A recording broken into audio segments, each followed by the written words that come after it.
Livro dos Salmos, capítulo 31.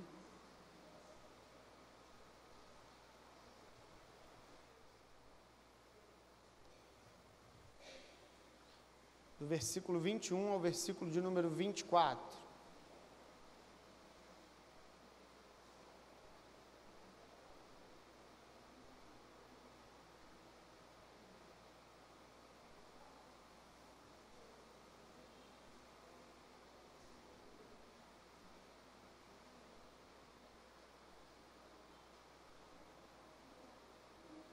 Todos encontraram? Salmos 31, versículo 21 ao versículo de número 24. Diz assim: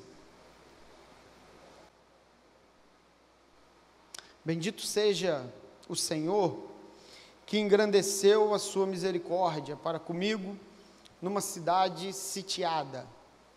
Eu disse na minha pressa: estou excluído da tua presença. Não obstante, ouviste a minha súplice voz, quando clamei por teu socorro. Amai o Senhor, vós todos os seus santos. O Senhor preserva os fiéis, mas retribui com largueza ao soberbo. Sede forte e revigore-se o vosso coração, vós todos que esperais no Senhor, e que o Senhor nos conceda entendimento da sua palavra. Nós chegamos então ao fim daquilo que nós vimos no Salmo 31, e esse último sermão é um sermão mais de resumo de tudo aquilo que nós vimos no Salmo 31, e como que então, na tentativa de observar as realidades e os desafios e as dificuldades que esse salmista apresenta para a nossa vida, com o objetivo de reconstruirmos a nossa fé. Perceba que o salmista, ele é taxativo em dizer, em afirmar, de modo geral, de que o sofrimento, as tribulações da vida, elas têm um objetivo, esses labores, essas angústias, os pesares da vida, têm o objetivo de agredir a nossa fé. Agredir a fé para que as ilusões que foram criadas na nossa mente a respeito da nossa fé, a respeito do nosso caminhar, porque a ideia de fé não é a ideia de estar paralisado ou de uma ideia. Eu tenho fé, eu tenho uma ideia. A ideia de fé é a ideia de um modo de viver, um modo de viver em relacionamento com Deus, em relacionamento com o Pai. Então ele vai apresentar aqui para nós, para nossa experiência, de que as tribulações, elas são agressivas, no que se diz a respeito a desmontar e desconfigurar a fé que foi formada a partir de ilusões, de mentiras, e que não é uma fé correta. Por isso que a provação vem de Deus, com a tentativa de provar, de retirar as impurezas e produzir aperfeiçoamento para o nosso caráter, para a nossa vida, para a nossa caminhada. Então as tribulações desmontam uma fé enganosa e começam a instigar no nosso ser um desejo de ter uma fé coerente, verdadeira, autêntica, que tenha desdobramentos práticos na vida. Então, nós temos a necessidade de que em alguns momentos da nossa vida, a nossa fé seja restaurada, seja reconstruída. E nós estamos nesse processo dia após dia, o processo de construir e desconstruir. Aprendemos coisas que nesse momento precisam ser desconstruídas da nossa mente, para que consigamos aprender aquela revelação que vem da graça, que vem do Evangelho e que muda a nossa vida, que muda o nosso coração, que transforma verdadeiramente as nossas estruturas. A proposta desse salmo é mostrar isso. É mostrar que esse homem ou essa mulher que vivenciaram essas dores terríveis e essas dificuldades abomináveis, eles têm uma proposta principal. E essa proposta é exatamente aperfeiçoamento e transformação. E bendito seja o nome de Jesus, porque não nos abandonou. Pelo contrário, morreu numa cruz, pagou o preço pelo nosso pecado e todos os dias nos oferece uma oportunidade de crescer e sermos restaurados mediante a sua graça e a sua misericórdia. Bendito seja Ele, desde agora e para sempre.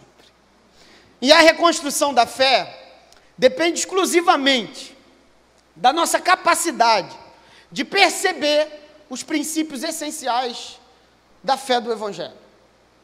Nós precisamos, então, rever esse texto, e esse texto é uma conclusão breve, objetiva, dos princípios que nós precisamos restaurar, para que a nossa fé seja uma fé verdadeira, autêntica, e que tenha desdobramentos práticos, e que possamos memorizar isso. Ter fé não é simplesmente uma ideia, ter fé é ter vida, é ter um modelo de vida alternativo, é ter uma forma de vida à imagem do Cristo, à imagem daquilo que o nosso Senhor Jesus nos ensinou.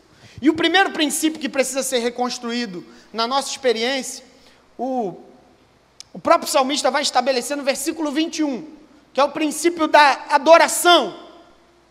O princípio da adoração que o salmista situa nesse texto, no verso de número 31, ou melhor, no verso de número 21, ele ressalta esse homem que diz: bendito seja o Senhor, que engrandeceu a sua misericórdia para comigo, numa cidade sitiada, ou cercada, ou murada. Uma cidade, naquele momento, tendenciosa ao fracasso. Então, o princípio de adoração que esse salmista estabelece para a nossa fé, para o nosso entendimento, é de uma adoração que consegue perceber e enxergar a salvação passada na graça do nosso Senhor e Salvador Jesus Cristo. Isso para nós que estamos nessa nova aliança e nesse novo pacto. Esse homem fala de situações corriqueiras da vida. Esse homem fala de situações que pertencem à vida, pertencem ao dia a dia. Uma cidade cercada é uma cidade onde inimigos querem adentrar. Então ele traz essa imagem para que a gente entenda de que salvação, ou melhor, de que o princípio da adoração sendo reconstruído na nossa experiência, é quando a gente começa tendo a capacidade de observar o nosso passado. E ao observar o nosso passado, ao observar o passado, conseguimos enxergar plenamente a obra de salvação, a remissão, a misericórdia, uma adoração que tenha desdobramentos no dia a dia, e não seja apenas no culto, ou no momento específico, mas algo que produza na nossa vida um estilo de vida de ser, uma expressão da adoração, e uma expressão da gratidão, e é exatamente isso que o salmista está propondo, para que a gente entenda. De que para reconstruir a fé, a adoração é o primeiro princípio. De tantos princípios que precisamos restaurar, a vida de adoração, ela precisa ser restaurada. Ela precisa ser reconstruída. E com a finalidade dela ser reconstruída, a adoração, ela nasce do coração de pessoas que perceberam na vida a perfeita obra da salvação. Perceba, meus irmãos, que para enxergar a salvação,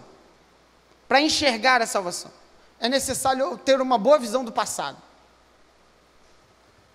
Ter uma boa visão não só do passado, mas daquilo que era e o que poderia ser, se não fosse a graça do nosso Senhor Jesus. E ter uma boa visão do passado não é simplesmente olhar e perceber as lembranças e as memórias, mas conseguir enxergar a boa mão de Deus sobre a história. E aí nós temos um exemplo perfeito, que é o exemplo de João, de Lucas capítulo 7, versículo 36 ao versículo 50. Conta a história de uma mulher. Nós não sabemos o nome dela ao certo. Essa mulher, simplesmente não sendo convidada, porque um fariseu tinha convidado Jesus para almoçar, ou melhor, para jantar, e ao convidar Jesus para jantar, acontece uma curiosidade. Esse convite para o jantar ele gera então um convite não necessariamente necessário, que era a questão do intrujão. Tinha uma mulher ali que não tinha sido convidada. Ia chegar ali, estava Jesus, fariseu e a mulher. Jesus, fariseu e a mulher. E naquele momento, essa mulher, ao olhar para Jesus, não consegue se conter. E pega um unguento e uma unção e derrama sobre os pés de Jesus. E com as suas lágrimas, molha os pés de Jesus. E com os seus cabelos, seca os pés de Jesus. E este fariseu, ao observar tudo isso, primeira coisa que ele pensa consigo mesmo: se ele soubesse quem é essa mulher, saberíamos que verdadeiramente ele era profeta. E Jesus conta uma parábola para esse homem. Diz assim: eram dois endividados. Dois endividados. O primeiro devia uma faixa de 100 reais, vamos supor. O outro devia uma faixa de 5 mil reais. E nessa dívida, tanto aquele que devia pouco, quanto aquele que estava devendo muito, ambos foram perdoados das suas dívidas. E aí Jesus faz uma pergunta magnífica, e Jesus é espetacular, porque ele diz exatamente assim: quem amará mais aquele que perdoou? E o homem responde: aquele a quem mais devia. E Jesus diz: bem disseste.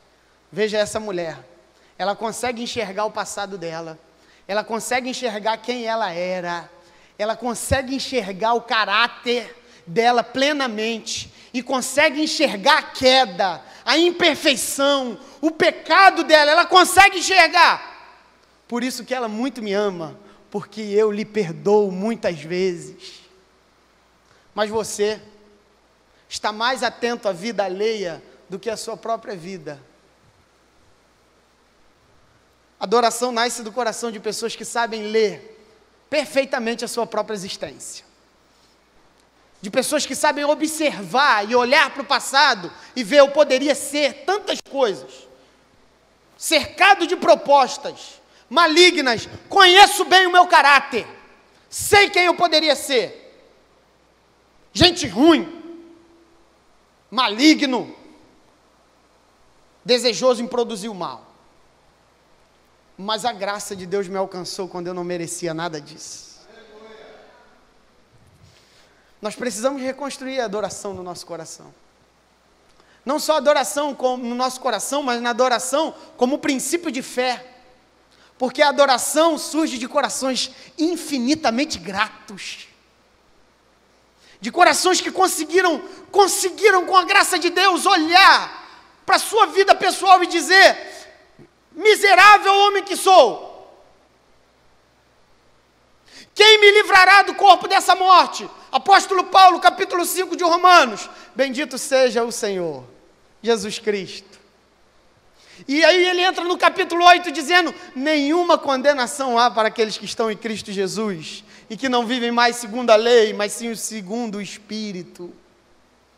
Pessoas que enxergam, pessoas que são capazes de diagnosticar corretamente o seu caráter. Perceba a importância, irmãos, de sermos avaliadores da vida pessoal que temos, porque isso tem desdobramentos práticos no nosso relacionamento com Deus, de adoração, de coração. E o salmista, ele revela o conteúdo seu, particular, pessoal. Bendito seja o Senhor, que engrandeceu a sua misericórdia para comigo numa cidade sitiada. Bendito seja Ele, que fez com que uma história de fracasso tornasse então uma história de triunfo, porque Ele muda histórias, Ele resgata pessoas, Ele faz com que, Salmo 113, a mulher estéril habite em família e seja alegre mãe de filhos. Louvado seja o Senhor. faz com que histórias que declaram como histórias de fracasso, Ele faz com que essas histórias sejam histórias de triunfo, porque Ele restaura, porque Ele tem misericórdia. Por isso que esse salmista chega ao final de toda essa longa jornada que ele está percorrendo conosco. Toda essa longa jornada é árdua, é difícil, é dura. Ele fala de muitos sofrimentos pessoais. Então ele chega no final não tendo no coração nenhum remorso. Pelo contrário, ele chega ao final com essa bela conclusão: bendito seja o Senhor, que engrandeceu para comigo a sua misericórdia. Então o que impede a criação de uma vida pautada na adoração, no princípio da adoração? Na maior parte das vezes, a incapacidade de perceber quem somos. Sabe quem faz isso com a gente? Sabe quem coloca um óculos escuro que impede com que a nossa visão a respeito do nosso caráter seja turva, e a gente até diga que somos pecadores, mas o nosso coração, ao olhar para o outro, sempre ressaltamos o erro do outro, em detrimento do nosso, porque aí isso faz com que a gente se sinta bem. Então, esse óculos, ele chama-se, eu já repeti isso, cansei de repetir, e repetirei novamente para vocês, para que a gente entenda no nome de Jesus. É a maldita, endemoniada, carrasca religiosidade. Se existe mais algum, é isso. Ela impede com que consigamos enxergar quem somos, o que éramos e o que poderíamos ser. E passamos a ser caçadores, vigias da vida alheia, avaliadores como justos do bem e do mal. Perceba que esse homem fariseu, Jesus estava sentado na casa dele, comendo da sua comida, participando de uma ceia, mas esse homem está preocupado com esta mulher que está dando tudo de si para ele, e Jesus diz: eu estou com você, você não me deste água para limpar os pés, tu não ungistes a minha cabeça. Perceba que a religiosidade nos coloca então no mesmo patamar de Jesus, dizendo: tu me escolheste porque sou bom, então as coisas estão resolvidas. Mentira, engano. Somos escolhidos não pelo que somos, somos escolhidos pela graça, pelo amor e pela bondade do Pai, e nada mais, nada. Mas quando estamos impedidos de enxergar quem realmente somos, o nosso coração não tem adoração, o nosso coração não tem gratidão, não surge do coração gratidão. Por que não surge do coração gratidão? Porque se minha dívida era pouca será a minha adoração. Mas se eu entendo que minha dívida é muita, e é maior daquilo que eu realmente posso pagar, e nós não podemos pagar, o meu coração e a minha vida expressará adoração pelo resto da vida, aquele que se assenta no trono e que venceu a morte e ressurgiu. Por isso que nós precisamos reconstruir a nossa fé. E todas as vezes que passamos por algumas tribulações, uma fé prepotente choca-se com a realidade, com a incapacidade de resolver o seu problema. Por isso que a tribulação tira todos os nossos apoios. Porque aquele que orava muito, homem de oração, de jejum, e a tribulação vem, esse homem que orava muito, jejuava muito, agora não consegue dizer uma palavra para aquele que se assenta no trono da graça, porque a tribulação é tão intensa, que faz com que esse homem tire esse apoio, até entendendo assim, por eu orar demais, é que Deus obtinha a resposta da parte dele, então esse era um apoio, e de repente isso é tirado, porque esse homem ou essa mulher não conseguem nem mais orar, porque a tribulação e a dificuldade da vida bateu na porta com força e retirou a capacidade de orar. Aí que surge Romanos capítulo 8, trazendo a memória ao nosso coração, de que seja orar muito ou seja orar pouco, o importante não é orar muito ou orar pouco, o importante é saber que a nossa oração é dependente das intercessões do Espírito Santo. Seja quem ora muito ou seja quem ora pouco, ore na dependência do Espírito Santo todos os dias, porque é Ele que intercede por nós com gemidos inexprimíveis. É Ele que faz com que aquele homem, aquela mulher que tinham palavras de sobra para falar a Deus, agora simplesmente as palavras sumam, o desejo se perca e a incapacidade também possa ir por água abaixo. Aí só resta as lágrimas, o choro e em muitos casos um gemido. Bendito seja o Senhor, que engrandeceu para conosco a sua misericórdia, porque Ele entende até o grito de uma alma no silêncio, porque o Espírito Santo intercede por nós com gemidos inexprimíveis. O princípio da adoração é para quem reconheceu o que era, e ter essa capacidade. Eu olho para o meu passado, eu consigo enxergar a minha condição, mas também eu preciso reconstruir o segundo princípio, que é o princípio da dependência. O verso de número 22, o salmista diz, não feche sua Bíblia: e eu disse na minha pressa, estou excluído da tua presença, não obstante, ouviste a minha súplice voz, quando clamei por teu socorro. E o salmista então lança uma nova condição daqueles que estão vivendo dias difíceis.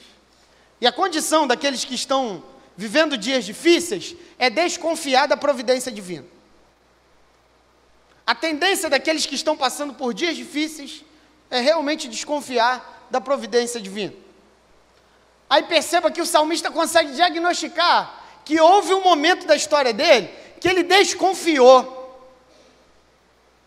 de que Deus poderia ajudá-lo. Mas perceba que essa desconfiança, ele tem um diagnóstico. Ele diz que foi por causa da sua pressa. Uma melhor tradução desse texto poderia ser por causa da minha ansiedade, mostrando de que a ansiedade gera conclusões precipitadas a respeito de quem Deus é. E este homem, por causa da sua ansiedade, quebra um relacionamento estabelecido com Deus.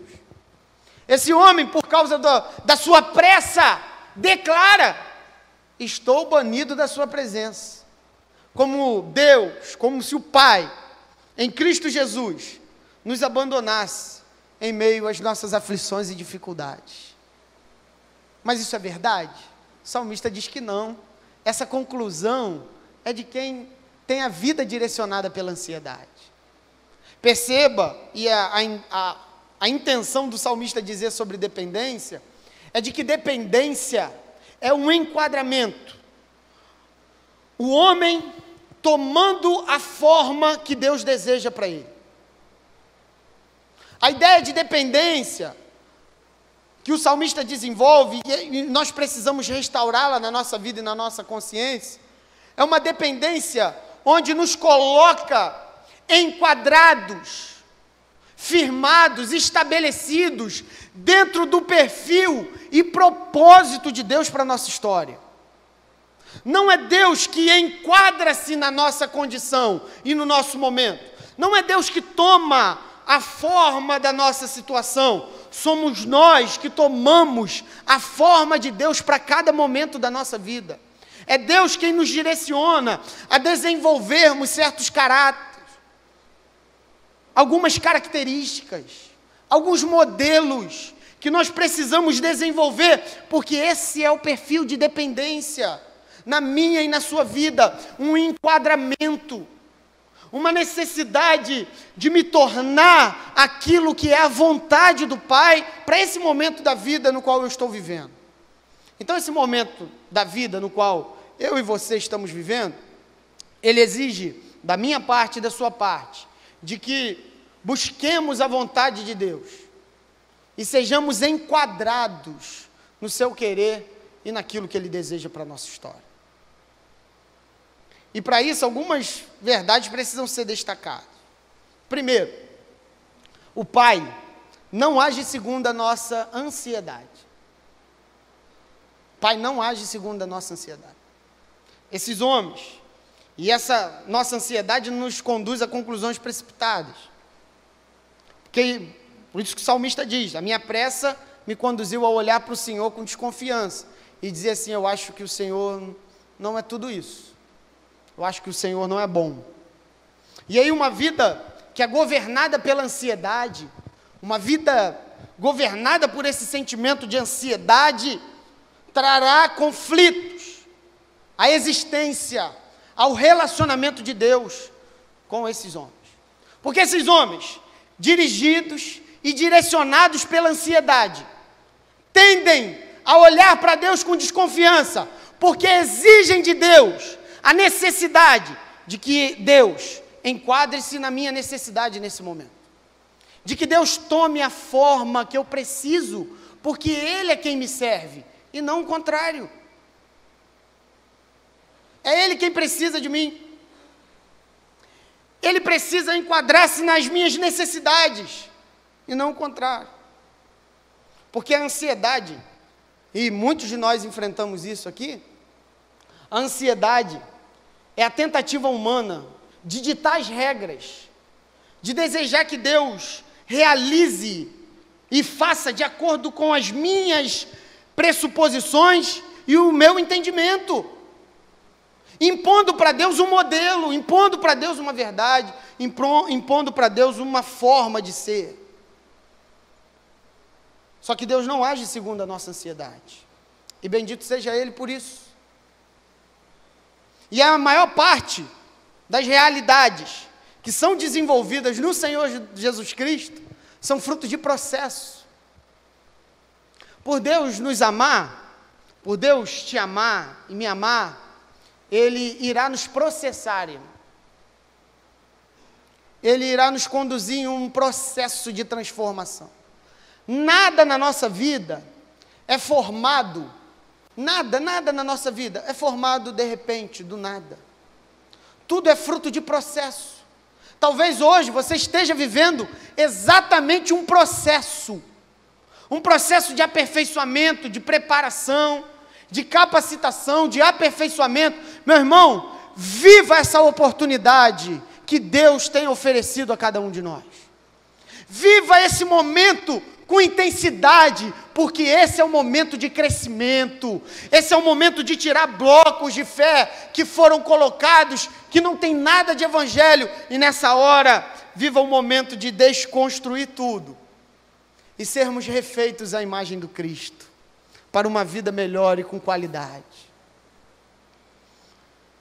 O Deus que age por meio de processos, e nós precisamos aprender desesperadamente, de que esses processos muitas vezes são dolorosos, difíceis, mas eles têm um objetivo, aperfeiçoamento dos santos.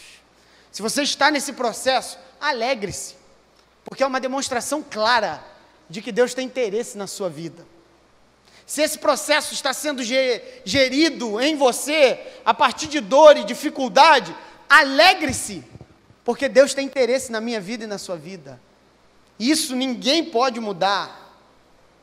Mas nós precisamos entender também um outro princípio de dependência, de enquadramento do homem à vontade de Deus. De que o Senhor Jesus não é servo, não é o nosso servo para atender os nossos caprichos. A sociedade que nós vivemos hoje, ela está num processo de transformação entre o que era e o que está para ser.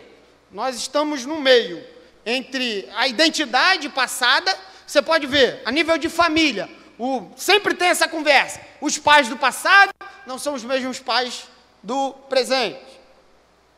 Por quê? Porque a identidade do passado está determinada, os pais eram assim. Agora, os pais de hoje, como são? Estão em processo de identidade. Então, nós estamos nesse processo, o que éramos e o que seremos. E nesse meio, nesse processo, alguns valores estão presentes. O primeiro deles é que o tipo de sociedade que nós temos põe em descrédito toda autoridade. Toda autoridade é questionável. Toda autoridade é banida com uma facilidade imensa. As autoridades instituídas não possuem mais crédito. E eu não estou falando de governador. Eu estou falando de autoridade simples, como a autoridade paterna e materna. Autoridades que não possuem mais a ideia de serem inquestionáveis. Aquela autoridade de homens sérios, de um pai sério, uma mãe séria, que são inquestionáveis. E quando a criança dizia assim, é mentira, uma mão passava, né, aquela mão bonita passava, vagarosamente atingia o rosto brilhoso dessa criança que acabou de chamar a mãe ou o pai de mentiroso. Então aquela mão, com a unção de toda a graça, alcançava o rosto de uma criança que precisava ser educada com uma força admirável e um ímpeto gracioso. Então o que era e o que está sendo a partir de hoje? O que está sendo a partir de hoje é o contrário. O absurdo. Hoje, se a mãe disser, é mentira, é bem capaz da mão graciosa do filho voar. Porque os valores de autoridade estão invertidos. Então perceba uma coisa. Esse adolescente, essa criança, esse jovem, que estão sendo formados numa nova cultura, olha só, uma nova cultura, que não tem a capacidade de respeitar a autoridade que ele visualiza, que ele consegue olhar e ver, porque essa autoridade não só perdeu o crédito, mas ela não se impõe, que é um modelo de educação. Então observe, essa autoridade cria sobre o filho a ideia de que ele, ou seja, quem for, estabelece os princípios, é o dono, ele que dita as regras da casa e seja de qual lugar for. Observe o caminho que nós estamos fazendo. Essas crianças, jovens, adolescentes, jovens, serão adultos. Desde criança começarão a ter um relacionamento com Deus. Se ela não respeita uma autoridade que vê, como ela respeitará uma autoridade que não vê? Se ela não tem capacidade de entender limites para uma autoridade que vê, como que ela respeitará limites e capacidades e direcionamentos de alguém que ela não vê, que é o pai? Perceba que a nossa sociedade pós-moderna, ela influencia diretamente nesses valores. Pessoas, adultos egoístas, que estão pensando somente no bem de si mesmo. Crianças extremamente egoístas e sem limites de autoridade. Adolescentes e jovens que acham que são os donos do mundo.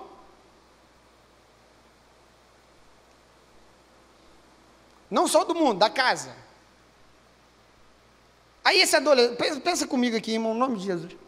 Esse jovem, esse adolescente que diz em casa assim, eu faço o que eu quero, ele vai dizer para Deus, Senhor, inconscientemente, eu preciso que o Senhor faça isso. E Deus vai dizer brilhantemente, não. Porque o princípio da formação de caráter é frustração. Gente que não se frustra, não cresce. Gente que não recebe não cresce, não avança. Então nós estamos formando o quê? Porque essas crianças, esses adolescentes, esses jovens serão adultos, se relacionarão com Deus e estarão sendo frustrados com Deus, porque aprenderam a não respeitar limites de autoridade em casa, com quem ele vê. Imagine com quem ele não vê. Então esses valores estão sendo impostos. Estamos carregando esses valores aos pés de Deus, e muitos deles, e basta você chegar numa escola e conversar sobre fé com eles. a primeira declaração que eles vão dizer, influenciado pela sociedade, mas por esse valor, é que desconfiam se Deus existe realmente. Porque Deus não respondeu quando ele precisou. Então perceba que nós vivemos na era do fast food. Pediu, levou. Só que Deus trabalha por meio de processos. Deus trabalha por meio de caminhos. Deus conduz o povo no deserto durante 40 anos. Conduz durante um tempo na vida. E vai conduzindo, vagarosamente. E Moisés, que era manso, perdeu a paciência, irmão. Dizem que não houve homem tão manso quanto ele, perdeu a paciência. Porque o processo é desgastante, é penoso, é difícil. E aí perceba que esses valores influenciam a nossa vida. Que esses valores influenciam diretamente a nossa caminhada e o nosso modelo de ser e o modelo do nosso relacionamento. Então perceba que pessoas vivendo dias difíceis começam a lidar nesse relacionamento direto com o Pai. E nesse relacionamento direto com o Pai, surge uma necessidade de que algumas coisas sejam modificadas. E aí perceba que é uma necessidade de que todos nós que estamos aqui tenhamos esse entendimento de que fé é depender, irmão. Fé é enquadrar-se naquilo que Deus deseja para a nossa vida nesse tempo. E tem um modelo para você e tem um modelo para mim. É tempo da gente entender que Deus não precisa de nada que vem da gente. Deus não precisa de nada que nós produzimos. Pelo contrário, nós precisamos dele. Ele é a autoridade suprema. Nossa é a necessidade da parte dele, ajuda e favor. Por isso que nós precisamos reconstruir a fé. Gerir novamente o princípio da adoração, gerir novamente o princípio da dependência e, por último, gerir novamente o princípio da esperança. Perceba que o salmista, lá no verso 23 e 24, ele comunica a ideia de duas realidades desafiadoras. Primeiro, amai o Senhor, vós todos os seus santos.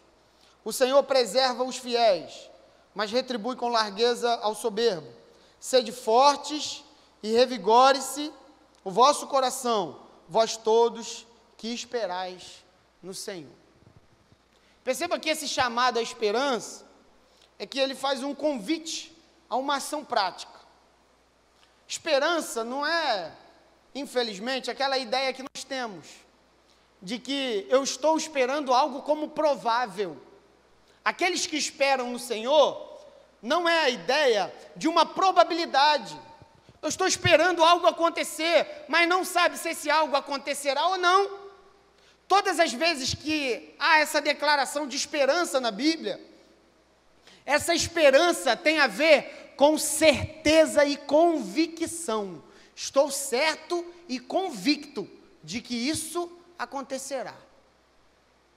Estou plenamente convicto e certo, porque é uma esperança que não se remove. Não é uma esperança suscetível às situações da vida. E ele então diz que, a fim de que reconstruamos a esperança, primeira atitude que a gente precisa ter: amor. No tempo onde muitos utilizam a Deus como qualquer coisa, amar a Deus significa obedecer. Se me amais, guardareis os meus mandamentos. E não só isso, ele diz também que renovação, irmão, e esperança,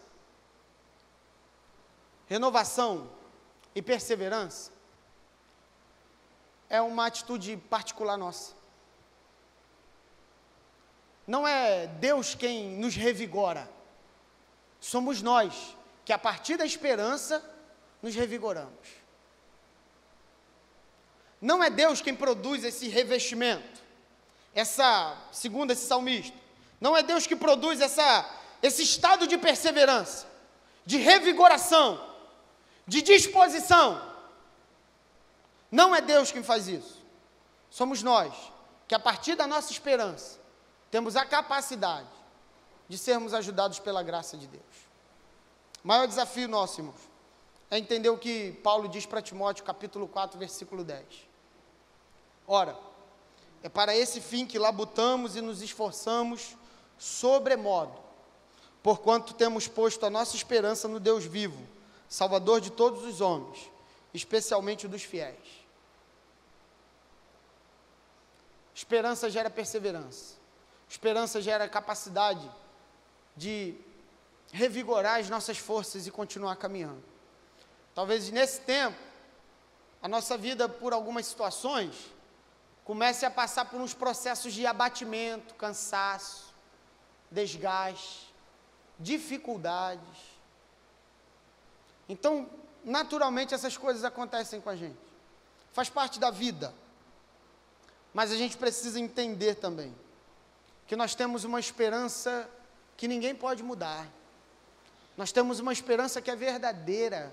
E essa esperança não foi algo que nós criamos. Essa esperança está posta. E essa esperança foi criada na cruz do Calvário, na morte e ressurreição do nosso Senhor Jesus Cristo. Um dia desses, eu estava folheando alguns álbuns de foto e percebendo os dias de festa, os dias que eram dias alegres, pessoas que pertenciam à vida, mas hoje não pertencem mais. E ao observar aqueles álbuns, anotar aquelas fotos, sempre um sorriso entre família, entre gente conhecida, nos vem na mente exatamente aquela ideia, aquilo que era bom, deixou de ser, porque aquilo era alegria, sempre um olhar para o passado, um passado que não existe mais, um passado que simplesmente se perdeu, porque era o passado das fotos, era uma avaliação assim. E aí nesse momento eu particularmente fui advertido seriamente pelo Espírito Santo, porque se nós temos uma esperança, nada disso está perdido.